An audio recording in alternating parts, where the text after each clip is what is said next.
So hello everyone, this is संगीत मधुकर। आपका स्वागत है सरकारी नौकरी अपडेट पे ऊपर। तो आज हम लोग बात करने वाले हैं गवर्नमेंट जॉब के बारे में जो फूड कॉरपोरेशन ऑफ इंडिया की तरफ से आई है, जिसका जो पूरा है फूड सप्लाई के ऊपर रहेगा। ये भर्ती हो रही है जिसमें बहुत ज़्यादा 6,500 वैकेंसीज निकल के आई हैं। एज जो है 18 साल से लेके 48 साल के लोग भर सकते हैं। सीधी भर्ती है। अगर आपने 10वीं पास रखा है, आपने 12वीं भी कर रखा है, या ग्रेजुएट हो, या आईटीआई की किसी भी आपकी डिग्री है, तो आप इसमें अप्लाई कर सकते हैं। तो आज ही अप्लाई करें और चैनल को सब्सक्राइब करें कि डेली 4 से 5 वीडियो आपको गवर्नमेंट से आने वाली स्कीम्स के ऊपर, उनसे रिलेटेड जॉब्स के ऊपर अच्छी नोटिफिकेशन और सही जानकारी आप तक पहुंचाने का मेरा उद्देश्य है। तो चैनल को सब्सक्राइब करें। तो अब हम लोग बात करते हैं इसके ऊपर कि इसके साथ साथ हम लोगों को और किसके इसमें और कौन कौन सी चीज़ आने वाला है। तो इसमें हम लोग बेसिकली बात करेंगे एफसीआई में, जिसकी रिक्रूटमेंट 2024 में आई है।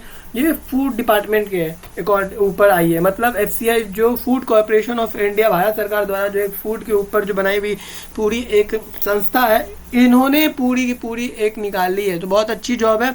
इसके पोस्ट अगर देखी जाए तो ये सब सारे के सारे पोस्ट हैं। चलिए इसके ऊपर हम लोग बात करते हैं डिटेल्ड में। आपको एक एक चीज़ खोल खोल के बताऊंगा, समझा समझा के बताऊंगा, जिसको आपको फॉर्म भरना चाहिए, कौन लोग इसके लिए एलिजिबल है, सब कुछ आपको पता चलेगा। तो आप लोग अगर ग्रेजुएट हो तो आप लोग फूड सेफ्टी ऑफिसर्स के लिए भर सकते हो, असिस्टेंट के लिए, या 12 पास है तो ऑपरेटर ये सब के लिए, या ग्रेजुएट हो तो आप लोग फूड इंस्पेक्टर बन सकते हो, अगर असिस्टेंट बन सकते हो। तो ये सारे के सारे आपके ये हैं पोस्ट हैं। अगर आप क्लर्क बनना चाहते हो 12 लेवल सही है। 10th लेवल में आप हेल्पर बन सकते हो, प्यून बन सकते हो, और वॉचमैन बन सकते हो। तो अकॉर्डिंग टू योर क्वालिफिकेशन आप ये सारा का सारा पोस्ट भर सकते हैं। आप इसके ऊपर रिसर्च करिए, आपको लगता है जिसके लिए आप एलिजिबल है उस हिसाब से आप फॉर्म भरिए, तो आपको कोई भी तरीके का दिक्कत नहीं होगा। इसमें वैकेंसी कितनी है? 7,000, 6,500 से लेके 7,500 तक के आसपास से ये वैकेंसी है। इसका अप्लाई जो करने का तरीका है कि आप कैसे अप्लाई कर सकते हैं, तो इसको ऑनलाइन तरीके से आपको अप्लाई करना है। भारत सरकार द्वारा है, कम आप उसको मत आकिएगा। अगर आपसे ये अपॉर्चुनिटी छूट जाती है तो फिर आप बहुत पछताइएगा, क्योंकि ये बहुत अच्छी ये जॉब होती है। इसका ऑफिशियल वेबसाइट ये रहा, मैं आपको प्रोवाइड कर दिया हूँ। आप इस पे जाइए, नोटिफिकेशन मैं डिस्क्रिप्शन में उसका लिंक डाल दूंगा, वहाँ से पढ़िए, या फिर आप इस पे भी जाके आप लोग नोटिफिकेशन को पढ़ सकते हैं खुद से। और आपको अगर लगता है कि आप एलिजिबल हैं इसको देने के लिए फॉर्म को, सीधी भर्ती है, आप अप्लाई करिए। इसमें एग्जाम आप देना ही नहीं है, तो बस आप सीधी भर्ती में आप जाइए, अप्लाई करिए, एक बार एक दाव खेलिए, कहीं आपका हो जाए। कौन सब दे सकता है? तो भारत के सभी नागरिक जो हमारे सिटीजन हैं, भारत सरकार के भारत में आते हैं, वो सब कोई दे सकते हैं। ऑल इंडिया के अंदर आता है। अब इसका अगर सिलेक्शन प्रोसीजर देखा जाए, सिलेक्शन प्रोसीजर में कौन कौन आएंगे, तो जो लोग एग्जाम, एक सिलेक्शन प्रोसीजर, एक एग्जाम दो और डॉक्यूमेंट वेरिफिकेशन को। ये एग्जाम क्यों दे दिया? आपने बोला सीधी भर्ती है, भैया सीधी भर्ती है। आपको देखो, बहुत सारे लोग होते हैं जो पढ़े लिखे कुछ नहीं है, सीधे वो आगे एग्जाम देने के लिए, तो वो तो फॉर्म भर के जो कहते हैं, जो फॉर्म भरते हैं उसकी जो कॉस्टिंग आती है फॉर्म भरने पे 250 रुपये, वो तो भारत सरकार ले लेगी। लेकिन अगर आप लोग एग्जाम देंगे तो इसके लिए आपके लिए ये फायदा होगा कि आप लोगों का नॉर्मल बेसिक तो टेस्ट होना ही चाहिए मेरे हिसाब से। और जहाँ तक है कि ग्रेजुएट लेवल पे अगर ले रही है, इंस्पेक्टर बना रही है, तो एक छोटा सा टेस्ट होना चाहिए और डॉक्यूमेंट वेरिफिकेशन होना ही चाहिए। इससे क्या होगा, इससे जो अनवांटेड जो भी लोग हैं जो डिजर्व नहीं करते उस हाईली पोस्ट को, ठीक है, तो वो पहले ही छट आ जाएंगे। ठीक है, बहुत सारे लोग ऐसे ही आते हैं घूमने फिरने के लिए, उस टाइप के भी लोग होते हैं।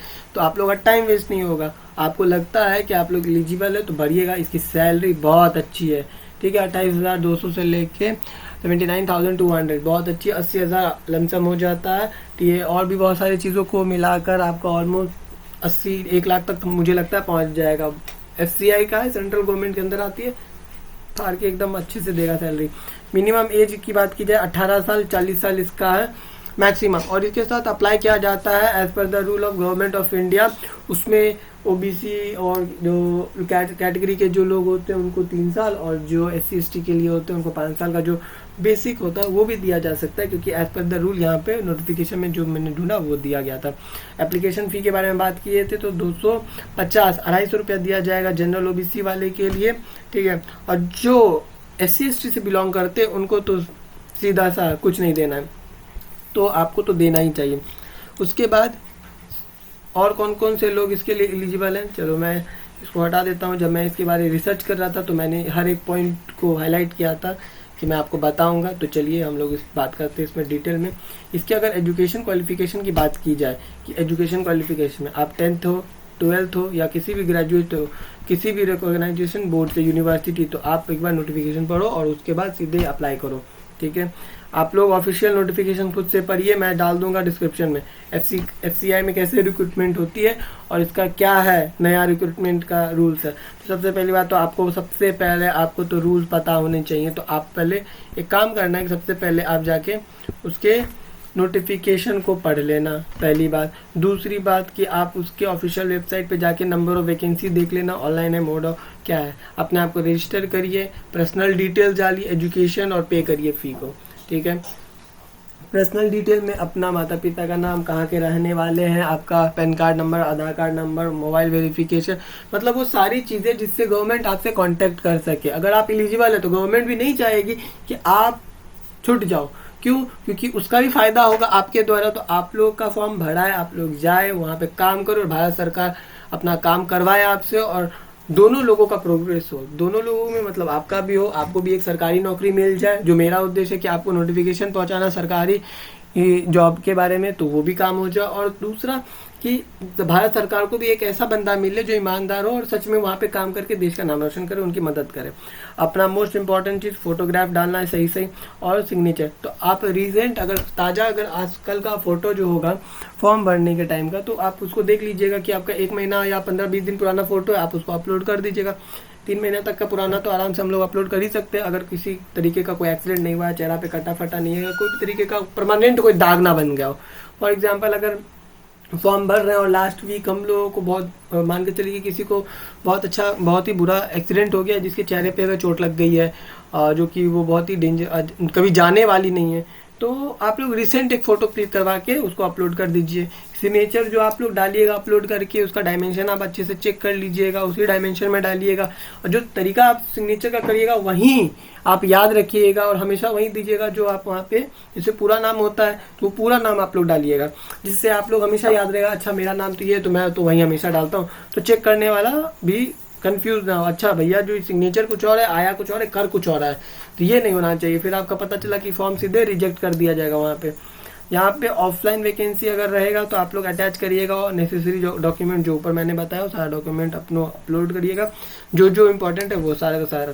अगर स्पीड पोस्ट होगा तो स्पीड पोस्ट वाला डालिएगा, नहीं तो जो रेगुलर वाला होता है वो वाला एड्रेस पे डाल दीजिएगा, अगर रहेगा तो नोटिफिकेशन में। मुझे नहीं दिखा इसीलिए मैंने आपसे ये चीज़ बोला कि अगर फ्यूचर में अपडेटेशन आता है तब की बात में आप लोग ऑनलाइन पे करने के समय में थोड़ा ध्यान रखिएगा, क्रेडिट कार्ड, डेबिट कार्ड और नेट बैंकिंग ये सब के विषय में थोड़ा ध्यान दीजिएगा, अपने से केयरफुली डालिएगा।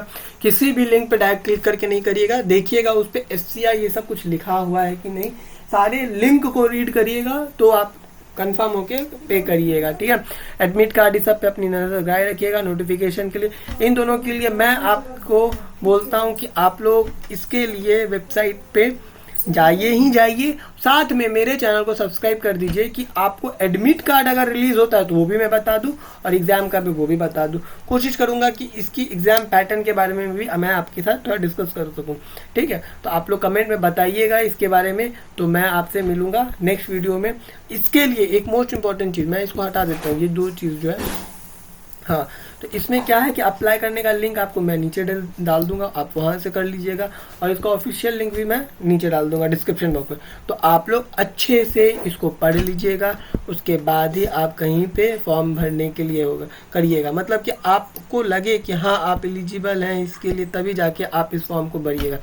आपको नहीं मन करेगा, ज़बरदस्ती नहीं है, मैं आपको बस डेली एक नोटिफिकेशन देता हूँ, एक नहीं 4-5 नोटिफिकेशन डेली जाती हैं मेरे चैनल पे। आप लोग उस पर भी कनेक्ट होइए। और सरकारी नौकरी करके मेरा फेसबुक पे भी अकाउंट है, वहाँ पे भी आप लोग आके देख सकते हैं। मैं वहाँ पे डालता हूँ और वहाँ से यहाँ पे भी डालता हूँ, अपने यूट्यूब चैनल पे भी डालता हूँ। तो आप लोग मेरे साथ बने रहिए, अपना ध्यान रखिए, और मैं आपको सरकारी नौकरी के बारे में इंफॉर्मेशन देता रहूँ। इसीलिए आप चैनल को सब्सक्राइब करते रहे, वो मोटिवेशन का काम बनता है। तब तक के लिए अपना ध्यान रखें। जय हिंद, जय भारत।